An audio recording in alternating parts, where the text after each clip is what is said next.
So can you tell us when the Liberty Science Center opened and what it does? Sure. Liberty Science Center opened up in 1993, and ever since then we've been trying to bring science into the communities. So we try to make science exciting, science very, very fun. We are also a very hands-on science museum. We think that the best way for you to learn science is to actually do science. And also we go into schools, we try to expose kids to a lot of really cool aspects of science through many different experiments that they probably wouldn't get at a typical conventional school. So what we're doing here today is we're trying to bring out the science of superheroes. We have many different experiments that we're bringing here, a lot of demonstrations that we think are really, really fun, a lot of things that you can see at the Science Center itself. We have experiments ranging from drones to levitation to super strength, magnetism, and polymers and chemistry, which is really, really cool. And also along with memory metal, which is a very interesting material in and of itself. But yeah, the Science Center, what we really try to do is try to get kids excited about science, and we do so with the most awesome experiments you can imagine. Okay, and can you talk about like the IMAX screen at all? I've been to the IMAX screen before, and it's a real IMAX screen. Oh, sure. If you want to check out what movies are playing and at what times, right, all that information would be on our website. It's lsc.org, and you can take a look at the movie schedules on that website. Everything is there.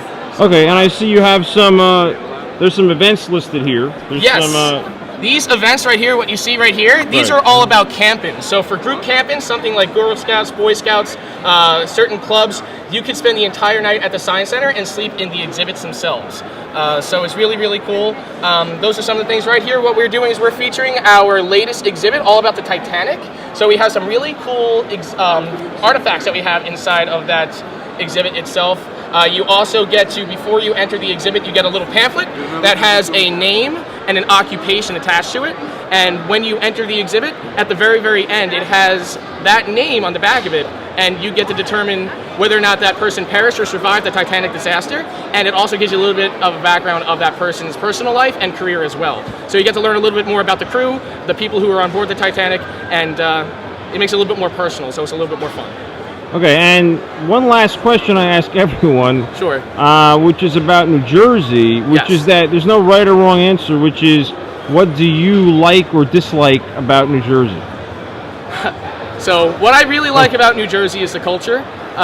In both areas, North and South Jersey, both have their huge, huge pluses.